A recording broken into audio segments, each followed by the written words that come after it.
Welcome to Smart Branding, a podcast dedicated to branding, naming, and domain names. I'm Tatiana Bonneau, and with my guests, we try to help you create and grow strong, memorable, and meaningful brands online. I believe time is one of our most precious assets, and so I want to thank you in advance if you decide to spend the next 30 minutes with us. I promise to do my best to make those worth it.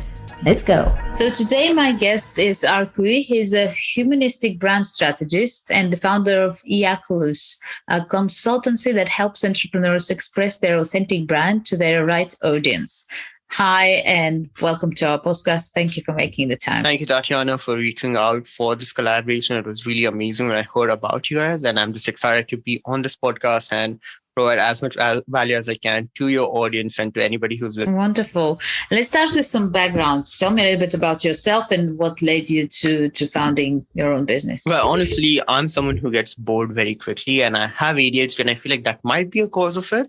But I'm someone who has a lot of potential that I recognize within myself, and I want to make sure I can tap into it and create something else. So I started freelancing right in the middle of high school. I think I was about 12, 13 when I decided that, you know what, I don't want to do a job. I want to start doing something while I am in school. So I started freelancing. I started as a graphic designer and started, just working on logos and posters. And slowly that unraveled through a lot of, ups and downs and weird, unexpected relationships that came into play. That one day I was at a game design championship and my institute had, decided to, register me for a graphic design championship as well, which they forgot to tell me like 20 minutes ago. And Brilliant. So I used to do game designing as well. So they were just like, yeah, let us just, drop this on him as well. So I was like, okay, what is the topic? And they told me that it's about Save Girl Child. And since that's a topic that's very close to me and I can really speak about it and express it, I ended up creating a poster, won second prize in 20 minutes. And even though I'm not one for prizes, I feel like, I really did create a huge impact with the poster. And that's when I realized that instead of just creating posters and art, I want to rather work with companies who really want to bring a huge impact in the world. And so that's where I decided that, I've been freelancing for a while. I'm in the last years of my high school. And after this, I already have enough experience. So I was offered a few scholarships, but I decided that I already know most of these things. So instead of taking on the scholarships, the day I wrote my final exams in high school, I came home and studied more than I actually studied for high school and prepared for branding and, started learning things, implementing the tactics, learned with people, collaborated with them.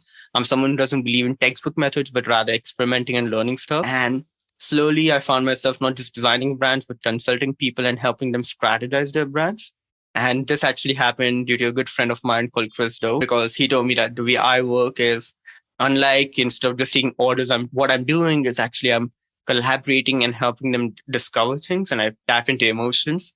And that helped me realize that I always have been doing that. I'm not just an order taker, but rather I collaborate with people and I help them discover things on a deeper level. And that's how I came across to be known as the humanistic brand strategist, because my brand strategy approaches are unlike, depending on frameworks, rather more psychological, collaborative storytelling. And within 3 to 4 hours, we come up with an amazing strategy that helps them create breakthroughs in both their personal brand approach and as well as the clarity they had till now. And so that's how we started. And I've been running my agency for nearly 3 years. And in the meantime, I coach creative professionals in the business of freelancing and design and do a lot of other things such as animal welfare, dog rescuing, running and speaking on communities and podcasts and events. Wow. Well, that's that very was cool. A long one. No, it's good. It's good. It's going to be useful for me to continue with other questions. Like I've already have some in mind.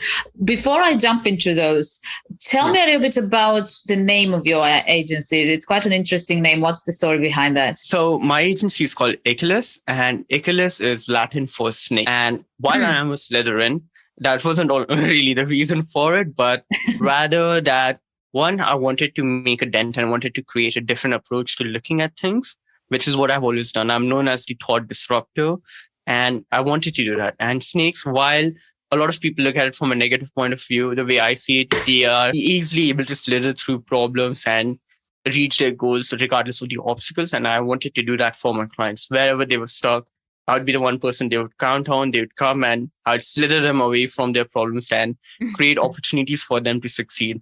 And hence we went with Iaculus, which is snake in Latin. That's funny. I didn't know that. Yeah, that's very cool. And I mean, that's true that snakes have that bad reputation, but also when you think about it, like the pharmacists, for example, have snake and it's a lot of medical related. So it is also a symbol of I guess, knowledge. And so it works in that way as well. Very cool. So you said, you mentioned you help people, not just, like you said, order taking. You help with strategy as well. Tell me a little bit more about that. How does the process go? What type of person or company is the right one to come to you for help? So while we used to only work with hotels and restaurants of Los Angeles and London, and when we were working with them, the news was because we could easily vibe. I'm a foodie, I love food, and it's easy to collaborate with people that you really align with. And I feel like working with the people you vibe with is the best way to grow your business, help them grow theirs, and just build a relationship going forward.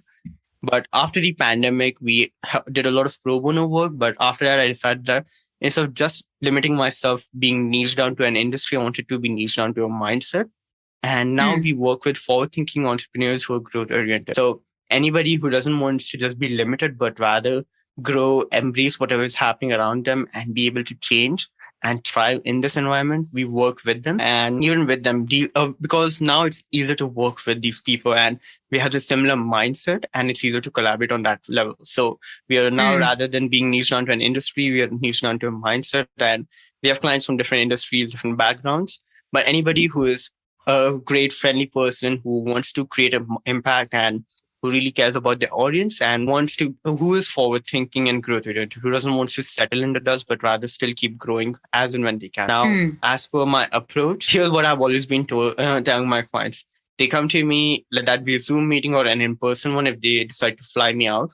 And I get to a room and I tell them, sit down, I'm going to sit on the other end. Imagine this to be a therapy session. Meet a therapist, you the parents, and we are all sociopaths now. And your brand is a child, and we're just going to figure out everything that we want it to be, and we're going to force it upon it. I make it very fun. I like to break ice. I like to discover them way before the discovery meeting. I like to build rapport. And I ask them questions, rather than depending on business jargon. I ask them things that, when we used to work with hotels and restaurants, I would ask bakers that, what is your ideal interaction that you have dreamt of once your hotel or a bakery is successful? And they would tell me that a woman walks in with a dog and they see the bakery has been newly opened. They come say hello. We say hello. We have a good talk. We love their dog. And then we give it a pop cup. And, we build a relationship, and then they keep coming again and again. And when they tell me these stories, I break them down, and then I help them identify the kind of people they want to align with, the kind of people they want to market, and the culture they want. Because at a deeper level, everybody is aware of what they want. It's just that the awareness is hidden or not yet been aware to them. So I just help them discover those things through storytelling, asking them things that are not confusing, but rather more fun. And then we go a bit of back and forth in the strategic part. And then once all the storytelling is done, within 4 to 5 hours of great conversation, which is what they think most of the time is happening, within 2-3 days, I send them a proper roadmap where the markers, the incidents that did take place, I highlight them as well. And I tell them this is what caused this, and this is why we are going forward with this. And what do you think? And most of the time, they're extremely aligned and they love what has happened.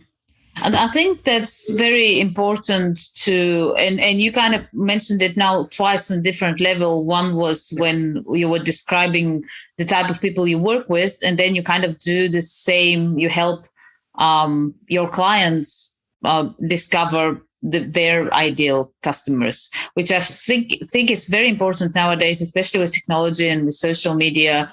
It's I see that very often where entrepreneurs, and subsequently, obviously, their business, their brand is trying to please everyone, trying to be everywhere and be everything for everyone. And I feel it's such a mistake in so many ways. And we don't do that as people. Like if somebody was doing that, you find them like crazy. But we do seem to be doing that with businesses a lot. Absolutely. I completely agree with that. I tell this to a lot of my students who are starting out in freelancing. I tell them that imagine this to be a high school. Make your clients your friends.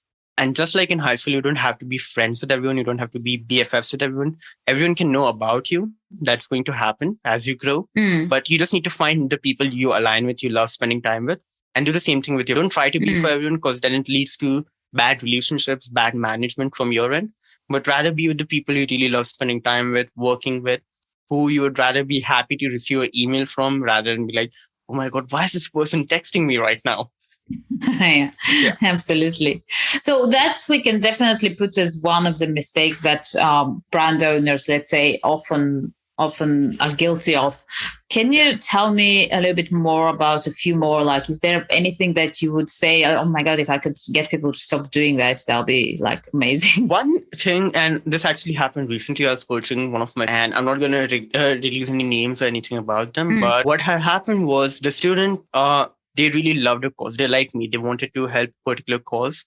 And what they ended up doing is, because when they found companies that were doing something for this said cause, they decided that they would reduce their prices and they'll reach out to them to work with them so that they can get a chance and also so that they can be aligned with this cause. And what actually ended up happening is, I feel like even if someone is doing something for a good cause, they always are not led by people who are good at heart. And what happens is the moment you reduce your value just and you let them know that, I love this cause, that's why I'm reducing my prices because I can work with you. The moment you do that, there's a good chance that they're going to take you for a run. If you really feel like helping for a cause, doesn't mean you should reduce your value. You're someone who's being extremely valuable, and that's why you can actually help with this particular set cause or with any client. And instead of reducing your value, you should rather go ahead and state the price you would actually state or a lot more. Have proper conversations instead of just directly throwing your price anchor at, oh yeah, this is what I charge or this is what I'm willing to do it for. But rather have conversations because one thing is the moment you feel like this is something I would like to be aligned with, and then you reduce your prices, they are reducing your value, and then they're going to start devaluing you as an individual, as a service provider, and they'll actually end up start comparing you with those who charge more and be like, they're a lot more professionals. We just want to take a chance on you and stuff like that. So one thing I would say is never reduce your price, but rather stand by it and then let the conversations go. And instead of reducing your price, see what you can do instead of by reducing the delivery, that you can still have a value conversation, a valuable relationship, and you never let the client and your service relationship go down. Because one thing is very important, which is that no matter what happens, all the clients in the world are going to pay you with money, and there are some weird ones who end up paying you with exposure. Please don't accept that as a form of payment. I'm not promoting that, but everyone will end up paying you with money. But on the opposite end, they're coming to you only because you're the only service provider in a few niche down people who can provide them with a unique. It's you who is more valuable. Everyone is going to be paid with, going to be paying you with money, but you're going to be giving each client a unique solution. So if you're doing that, never let the conversation of money bring you down, and rather value your time and every effort you'll be putting forward. Definitely. I can totally agree with that. And actually on both levels, not just like if we're talking about your students who are getting into the world of freelancing and consulting, or whether it's developing or design, but it does also apply, I feel, to businesses where they're trying to sell on price when and that's like it's the easiest thing to do, drop the price, literally. I mean, like, but it gives exactly that message. It gives that message of it screams like I'm needy and I'm compromising, and then it makes people even question, like, why was, like, if you can do it for less, why did you ask me more in the first place? So it kills your credibility immediately. It's definitely not something to do. So, I mean, I guess it could happen that if we're talking about a product or a service, especially, that it was just badly priced to begin with, and that's then another story. But then I think probably the best way out of it would be to just be honest and address that and say we priced it badly, but not say, oh, okay, we're gonna undersell now. It just gives a really bad image. Absolutely, I completely agree. So since I deal with names and naming and domain names as part of that, as brand assets, I cannot avoid asking you that. Talk to me about where do you see the importance of a brand name, and then subsequently the domain name in a brand strategy. So there's going to be a bit of a big one. So firstly, the way I see a brand is it's not just limited to a business. A brand is one's personality. And I have my own approach to brand, and a brand is one's personality. It's their purpose and the people we are. It's the energy we bring to a room every time we go into a meeting or interact with someone, like, hey, hello, or we can be completely down and be like, hey, not interested at all. It's the perception we craft, and it's who we are at core. is what everyone sees. Now, this can be for beings like us, who are tangible, or intangible beings like businesses that are influenced by multiple people. But a brand is who you are at core, and branding is expressed. So now, let that be for a business or for an individual. A name is truly important because my name is Arcui Usoara, and I live in India, and I've been in India for most of my life. Actually, all of my life. I do travel a lot, but I've been born in India. I have a huge name. And I have a very unique name. And it's actually an icebreaker because it's not just in India, but across the globe. People ask me, oh, that's a unique name. Oh, what does Arcui mean? And it acts as an icebreaker. It acts as something that causes curiosity. Let that be with me meeting someone new, going on dates, or let that be meeting someone new when I'm, networking or reaching out. Hearing something unique, hearing something that's easier to grasp, and hearing something that catches your attention always plays a huge. Now, obviously, unlike my other services that I've done and named, my agency has a different name. But again, the approach to that is different. And I feel like, Tatiana might be like, you should name it something else and everything. But yeah, yeah, with everything, you need to have a good, clear strategy. And the name plays a huge, because it's going to leave a mark. It's going to leave an impression. Like I can tell you my business card, because mostly I network with people across the globe while Zoom meeting. But whenever I meet someone, I introduce myself like, I'm Arcui Usoara. And I know that I'm the only one in the world named this. My business card literally says, darling, I'm the only one in the world. Just look up my name. If you want to know more about me, just look up my name. That's cool. Yeah. No, I like that. And I completely agree. And it's, I have an article somewhere where it starts with that, like the care we put into naming a person. We and obviously we can't like choose our own names, but you can change it if you're like really unhappy with it.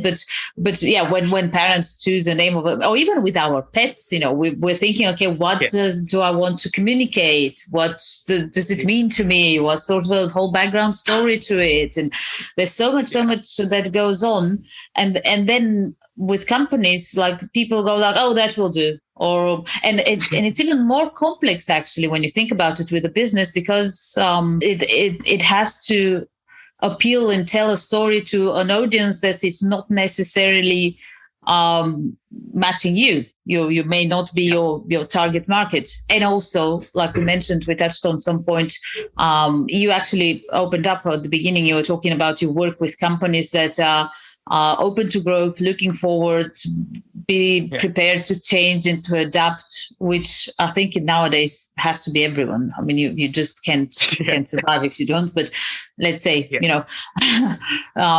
so when you're naming a company, you have to think about, what am I going to do in 5 years? What am I going to do in 10 years? How, you have different trends. Like, do I want to be associated with those trends? Because in 10 years, when somebody looks at, that name, they're going to be, oh, that comes from the Opify age of naming.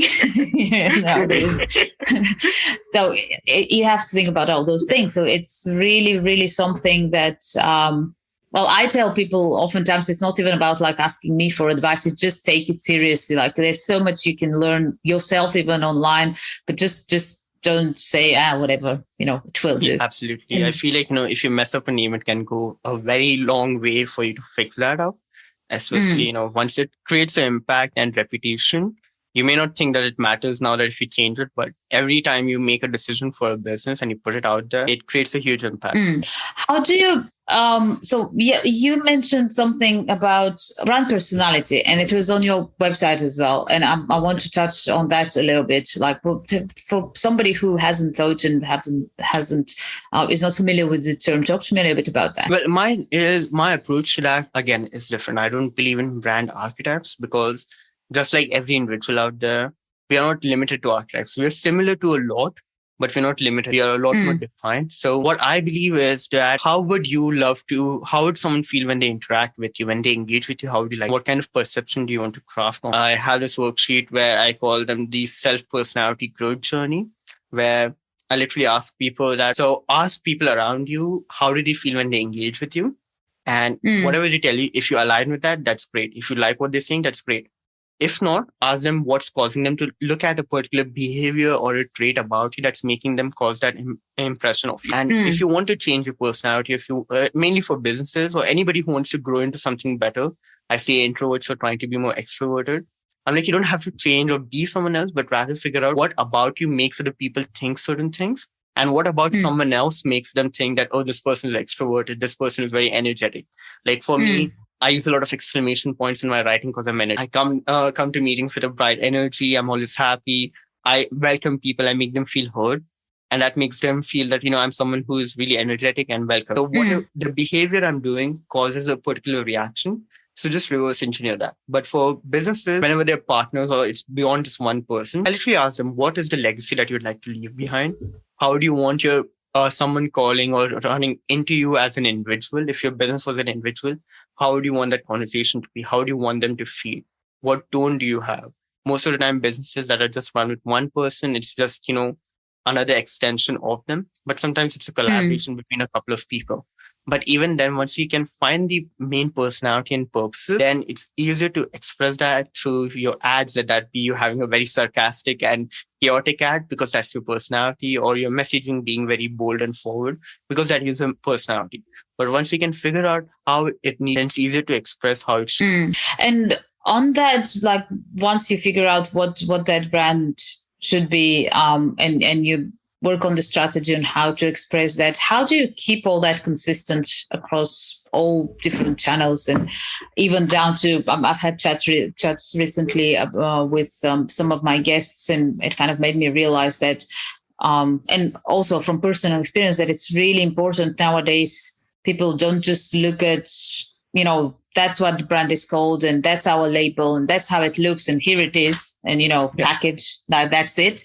They look at everything, like even down to your employees. If you have a physical shop, like the first and the last employee that comes and goes out of that place is being also judged as representation of that brand. So it's really, really like huge job how to keep that consistent. Absolutely. I think what most businesses fail to do is they don't follow the roadmap. Most strategists don't end up giving them a roadmap. And even if they have a roadmap, they follow it on their external, but they never do it on the internal. A brand needs to be stronger on its roots and in its trunk before you go about spreading your branches with it. And it's when it comes to us as an A, we provide them proper roadmaps that are extremely detailed and also extremely simple, so that even if a 5-year-old kid decides to take over the company or joins the company, knows exactly how things need to be. But a roadmap needs to be very clear. It needs to talk about why something is, instead of just giving a trait, explaining what this trait means, and then within the company, you always need to look for people who align with your why. Because I work with this amazing company called Team Code Design, which is in India right now. And their company work culture is so amazing, mainly because of the relationship they have with the founder and how they treat each other as friends and the loyalty they have. When they have that is being expressed on all mediums of the company. So to be able to do so, you need to have clarity and you need to pick the right people you vibe with. Because if you're the CEO, or even if you hire a CEO, the CEO needs to be right for the company. They need to align with the vibe. And when that is right, then everybody who collaborates, whoever you hire, they end up coming with similar but different ideas. There will be a lot of different ideas, but the vibe and communication for that will be a lot more easier. And that way everything is in alignment. Because once your stem and your trunk and everything is properly aligned with the brand, it's easy to express that with customer relationships, with your messaging, with your ads, picking the right people to represent on your ads and everything else like that. Like I think Ryan Reynolds is one of the best examples for this, because people know him for everything. You see him on ads, you see him on messages, you see his face and he makes a weird face and you know that, that is him. So it's about being consistent and doing it a lot more on the right level, so that even if you stay in styles, and because Ryan Reynolds changes dresses, does everything, but it's his voice that you can hear something messed up is going to happen. Yeah, that's it. So that is one thing. And just making sure that the people you collaborate with are like-minded, and they need to align with the brand way before your audience and your branding is aligned. Absolutely. I think that I very much agree with that. And it kind of reminds me of, I don't know who said that, but I very much relate to that because I have a really bad memory. That was something somebody smart said. It was something about like how to do this and how to do that and how to, and it was a thing of like when you're authentic, when you're not lying, it helps you because you don't have to remember that much stuff, Yeah. Like when you're building up all of those things, and that can apply to people, but definitely also to brands. When you're building those, house of cards, so that's who we are, but you're actually not. It's so hard to keep it together all the time, everywhere. And it's that extra weight and stress, and when, as you just said, if you imagine a brand that is really well aligned from the inside out, it makes it so much easier to just be. And then obviously if you're authentic too, and you've chosen the right people, then it can only be consistent. Definitely. I love that quote. What else? One more question, because we're kind of running out of time soon, but how has artificial intelligence has been around for some time, but like lately, with all the it's just been, everybody's like, oh my god, I'm going to be out of job. And also the positive side, so many exciting things that you can see happening, and that can help in so many different ways. Like, what's your take on that, and how do you feel it will affect your field of work? Absolutely. I'm so glad that you asked this question, because I actually speak about collaborative intelligence a lot. I gave a talk on this, and there's a course from me coming on this on a mindset thing. Because the way I look at AI, you can either look at it as the biggest threat or the best. The only time AI is going to replace you is when you choose not to embrace it and you fight it. Because the AI is not here to fight you. It's just going to learn and do better. You should always learn from people around you, collaborate with them, and then grow. But the moment you keep fighting it, it's not going to help you grow. You're just going to be better than one person. Then you're going to be trying to be better than the other person. And you're just going to be trying to grow by one step at a time. But rather, when you're open to collaboration, you all grow together. And it's the same with AI. I don't think AI will replace jobs, but rather it will train much more better and stronger people. Because we as an agency are one of the early adopters that runs completely on AI for most of it. So, but that doesn't mean we are replacing. We had clients where when they come to us, like Midjourney is an amazing AI out there. When clients come to us and we're collaborating and conversing, within the discovery meeting itself, I'm listening to them, and on my phone, I'm just typing out exactly what they're saying, and I'm describing it. And by the time they're done and the render is done, I'm like, so do you think this aligns with you? Do you think this aligns with you? And we can have this conversation. AI is more of a bridge that's going to help you collaborate and communicate more easily. And it's going to help you innovate as well, because it's going to give you ideas you may not have visualized. And it'll help you see things from a different point. It saves cost of production. It increases production value. And it's more in terms of profit. But more than anything else, it's a bridge to help you communicate and understand, something that's going to help you inspire. And when you're an expert, what I believe is, because even when I used Midjourney the first time, whatever I created sucked, because I didn't know how to use it. I just typed in stuff and I didn't know how to use it. And there's still so many people who are better than me at it. But two things play a huge role when it comes to embracing. It's kind of like Blockbuster versus Netflix, everything internet versus the computers and all that stuff. The industrial revolution. Two things play a huge role when it comes to growing. The clarity within and the ability to adapt. The more clear you are about your search, so let's say you're a designer, the more understanding you have of design, not just with textbook understanding, but how design works, how to express things. So as a brand strategist that specializes in personality, I know what I need to the easier it is for me to understand that, and the more detailed understanding I have of that, the easier it is for me to express that. And when I'm open to learning tools and understanding how a tool works, how I can tweak around with it, instead of learning a particular style, I'm learning how to mend it. And rather than just creating basic things, I can add my expertise to it and create much more better. I've already done close to 15 projects using AI, and AI has helped us a lot. It's going to help us increase productivity going forward further. We have subscribed to AIs and we still work with people. It's just that we work with those who have good understanding. And which is what people look for. At any given point, if you want to be someone who's great, you need to be open to learning things, but you also need to have a good understanding of things. So instead of trying to be afraid, because it will replace you, but only if you're not open to changing, only if you're not open to embracing. Because with AI, you can do a lot more, you can create a lot more, and you can help communicate not just with clients, but with your teams and save a lot of time. Definitely. Yeah, I can completely agree with that. And even like on our team, we've seen that where at the beginning, everybody was like, oh my God, I'm out of a job. I'm a writer, content creator. And then it very quickly turned into, oh my God, like the quantity of work I can produce so much quicker. It's amazing, and it comes to exactly what you said. Just learning how to use those tools, and it doesn't. Yeah, I mean, sure, like AI can write a piece of text that is decent. Yeah. But if you really look for like quality content, the human touch to use it, to guide it, to touch up things is still there.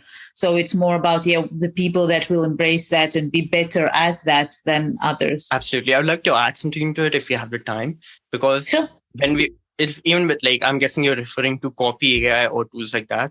And we noticed this because we wanted to experiment with it. And if you make grammatical mistakes, and if you describe it very well while making grammatical mistakes, it's not going to be able to catch that. And so we had to use we use Grammarly to fix those things. So just like how AIs can collaborate with each other, you can collaborate with them. And I've seen, because you can write one line and then I wrote something from my perspective with my way of speaking with my pointers.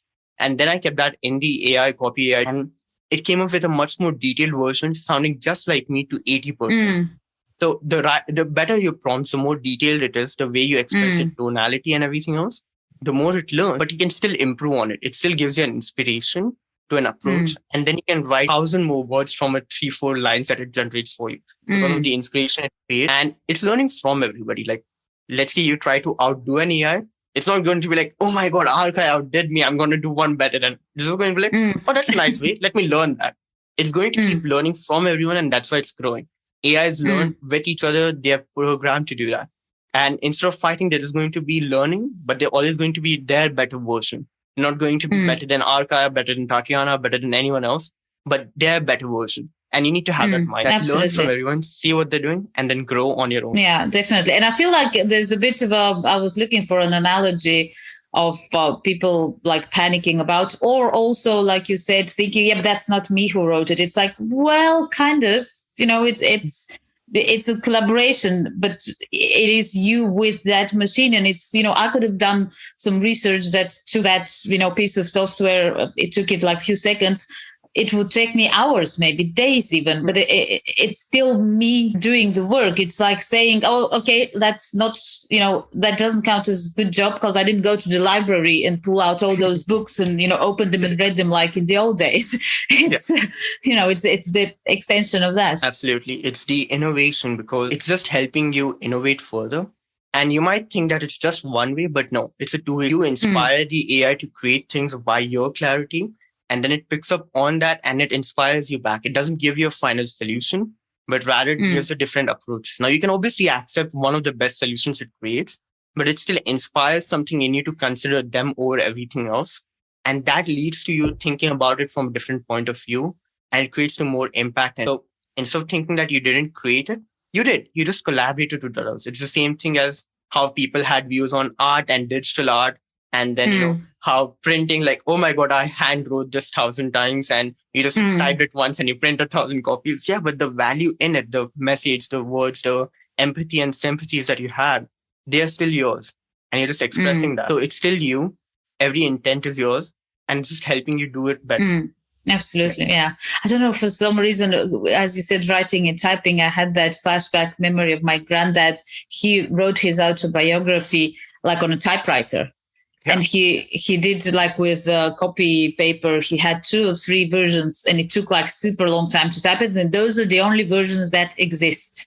And I'm thinking, oh my God, the effort and the value of what we have now, where you can type it once much quicker and then save it and you have a gazillion copies. It's crazy, and that happened relatively quickly. I feel like we should never lose value of the effort because of the tools that are coming into play, because I'm pretty sure every word your grandfather wrote was very important, very emotionally inclined, and it has value. And just like with anybody out there, whatever you create, it brings value because you had an intent, you had a reason for a particular approach, and it has value. Doesn't mean what tool you use to execute on it.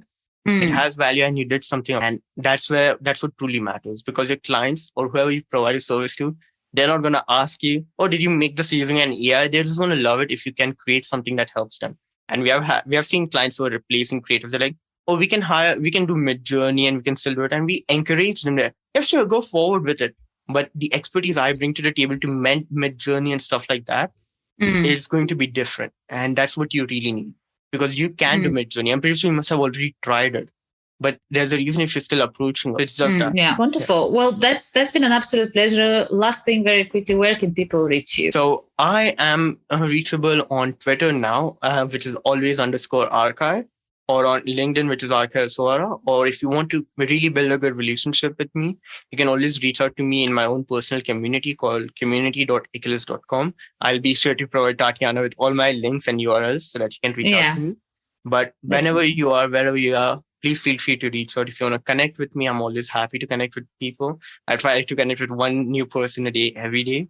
And it's been a real pleasure being here with you on this podcast, Tatiana, to be inspired to say so many and just, get those gears turning and think of more approaches to things and value. Wonderful. Thank you. It's been a pleasure for me too.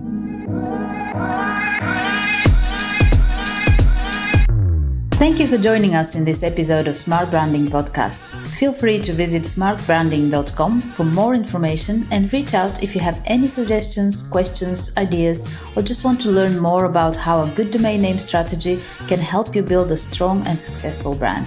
See you next time.